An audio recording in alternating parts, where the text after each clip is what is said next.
Big boss Malayalam 5ാം സീസണിലെ വിന്നറായിരുന്നു Akhil Marar. Big boss താരം എന്നതിലുപരി രാഷ്ട്രീയക്കാരനും സംവിധായകനുമൊക്കെയാണ് അഖിൽ മാരാർ. എന്നാൽ സോഷ്യൽ മീഡിയയിലൂടെ വ്യാപക വിമർശനമാണ് താരത്തിനെതിരെ ഉയർന്നു വരാറുള്ളത്. കാര്യമായി മത്സരിക്കുക പോലും ചെയ്യാതെയാണ് അഖിൽ വിന്നറായതെന്ന ആരോപണമാണ് പൊതുവെയുള്ളത്. ഇത്തരത്തിലുള്ള ആക്ഷേപങ്ങൾക്ക് താരം പലപ്പോഴും മറുപടി പറയാറുമുണ്ട്. വീണ്ടും തന്റെ പോസ്റ്റിന് താഴെ കമന്റുമായി വന്നയാൾക്കുള്ള മറുപടിയെക്കുറിച്ച് പറഞ്ഞാണ് താരം എത്തിയിരിക്കുന്നത്. ബിഗ് ബോസിലെ ഏറ്റവും വെറുപ്പിച്ചയാൾ അഖിലാണെന്ന തരത്തിലാണ് ഒരാൾ താരത്തിനെതിരെ കമന്റ് ഇട്ടിരിക്കുന്നത്.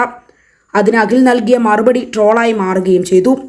ഇതിനെതിരെ സംസാരിച്ചാണ് താരം എത്തിയിരിക്കുന്നത്. ഒരു സുഡാപ്പിയുടെയും ഉമ്മാക്കി കണ്ട് ഇന്നലെ വരെ പേടിച്ചിട്ടില്ല, ഇനി അങ്ങോട്ട് പേടിക്കാൻ ഉദ്ദേശവുമില്ല. മനുഷ്യരോടുള്ള സമീപനത്തിൽ എൻ്റെ കാഴ്ചപ്പാട് വളരെ വ്യക്തമായി മുൻപേ ഞാൻ പറഞ്ഞിട്ടുണ്ട്. ഒരാളെയും എതിർക്കുന്നത് അയാളുടെ ജാതിയോ മതമോ രാഷ്ട്രീയമോ ജെൻഡറോ നോക്കി അല്ല, കയ്യിലിരിപ്പിനാണ് ബഹുമാനം നൽകുന്നത്. ബിഗ് ബോസിൽ ജയിച്ച ശേഷം 2 ആഴ്ച കഴിഞ്ഞപ്പോൾ യാതൊരു കാരണവുമില്ലാതെ എനിക്കെതിരെ മീഡിയ ഫണ്ടിലെ 3 കഴുതകൾ നടത്തിയ ചർച്ച മുതൽ ഈ പോസ്റ്റ് വരെ നോക്കിയാൽ മനസ്സിലാക്കാൻ കഴിയും ആരാണ് എനിക്ക് ലഭിച്ച സ്വീകാര്യതയിൽ അസ്വസ്ഥരായിരിക്കുന്നത് എന്ന്. എന്തുകൊണ്ടാണ് ഇവർ വിറളി പിടിക്കുന്നത് എന്ന് പറയാം.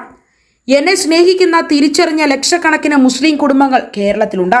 സ്ത്രീ ജനങ്ങളുണ്ട്. അവർക്കറിയാം ഞാൻ പറയുന്ന കാര്യങ്ങളിൽ വസ്തുത ഉണ്ടാകും. അവർക്ക് എന്നെ വിശ്വാസവുമാണ്. അതുകൊണ്ട് തന്നെ കേരളത്തിൽ മനുഷ്യരെ മതത്തിൻ്റെ പേരിൽ തമ്മിലടുപ്പിക്കാൻ നോക്കി നടക്കുന്ന ഇക്കൂട്ടർക്ക് ഞാനൊരു ഭീഷണിയാണ്.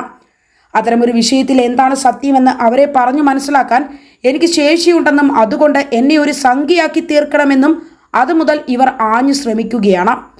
ബിഗ് ബോസിനുള്ളിൽ എൻ്റെ പ്രിയ സുഹൃത്തിൻ്റെ പേര് ഷിജു അബ്ദുൾ റഷീദ് എന്നായിരുന്നു. ഞാൻ ഏറ്റവും എതിർത്തത് ജുനൈസ് ആയിട്ടായിരുന്നു. ഒരാളെ ഇഷ്ടപ്പെടാനും മറ്റൊരാളെ എതിർക്കാനും കാരണം അവരുടെ പ്രവർത്തികളാണ്.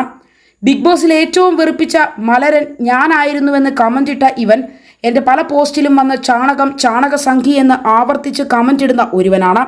എന്തുകൊണ്ടാണ് അവന് ഞാൻ ചാണകസംഖ്യയാവുന്നത് എന്ന ചിന്തയാണ് എന്നിൽ ആദ്യമുണ്ടായത്.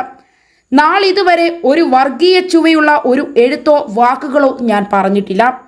രാഷ്ട്രീയം ഉപേക്ഷിച്ച ശേഷം അല്ലെങ്കിൽ ബിഗ് ബോസ് ജയിച്ച ശേഷം BJPക്ക് അനുകൂലമായി ഒന്നും പറഞ്ഞിട്ടില്ല എന്ന് മാത്രമല്ല, കോൺഗ്രസ് സംഘടിപ്പിച്ച നിരവധി രാഷ്ട്രീയ പരിപാടികളിൽ പങ്കെടുക്കുകയും ചെയ്തു. പ്രതിപക്ഷ സ്വരം എന്ന രീതിയിൽ എത്രയോ തവണ പൗരത്വ വിഷയം ഉൾപ്പെടെ ഒരാഴ്ച മുമ്പ് BJP സംസ്ഥാന പ്രസിഡന്റിനെ ശക്തമായി വിമർശിച്ച് എഴുതുകയും ചെയ്തു. സാമ്പത്തിക ഓഫറുകൾ നൽകിയിട്ട് കൂടിയും തെരഞ്ഞെടുപ്പ് പ്രചാരണങ്ങളിൽ നിന്നും പൂർണ്ണമായും വിട്ടുനിന്നു. അപ്പോൾ എന്താണ് എന്നെ വർഗീയവാദിയാക്കാൻ മെനക്കെടുന്നവരുടെ ചിന്ത? ഒറ്റ ചിന്തയെ അവർക്കുള്ളൂ: എൻ്റെ നാമം, എൻ്റെ മതം, എൻ്റെ ദേശീയ ബോധം, ഞാൻ പുലർത്തുന്ന എൻ്റെ സംസ്കാരം, എൻ്റെ വാക്കുകളിലുള്ള ഭയം. വർഗീയത ഉള്ളിൽ പേറുന്ന ഒരുവൻ എന്നെ കാരണമില്ലാതെ ആക്രമിച്ചാൽ അവൻ്റെ മുഖത്തു നോക്കി തീവ്രവാദി എന്ന് തന്നെ വിളിക്കും. അതാണ് ഈ കമന്റ് ഇട്ടവനോടും അവൻ വിട്ട വഴി ഏറ്റെടുക്കുന്നവരോടും തനിക്ക് പറയാനുള്ളത്. ഈ തീവ്രവാദി സുഡാപ്പികൾ ഇല്ലാതാക്കാൻ ശ്രമിക്കുന്നത് ഒരു രാജ്യത്തെ മഹാഭൂരിപക്ഷം വരുന്ന മുസ്ലിം സമുദായത്തെ കൂടിയാണ്.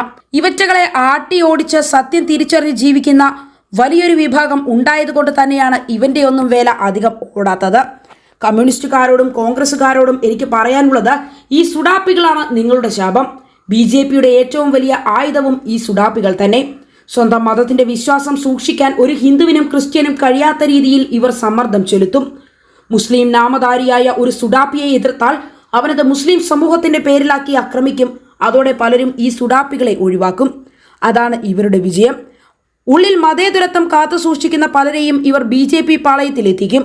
നാളിതുവരെ BJPയിൽ പോകണമെന്ന ചിന്തയില്ലാത്ത മനുഷ്യരെ BJPയിലെത്തിക്കാൻ BJPയെക്കാളും പണിയെടുക്കുന്ന ഇവരാണ് ഈ നാടിന്റെ ശാപം. അറിഞ്ഞോ അറിയാതെയോ മറ്റു രാഷ്ട്രീയ പാർട്ടികൾ ഇവരുടെ ചട്ടുകമാകുന്നു.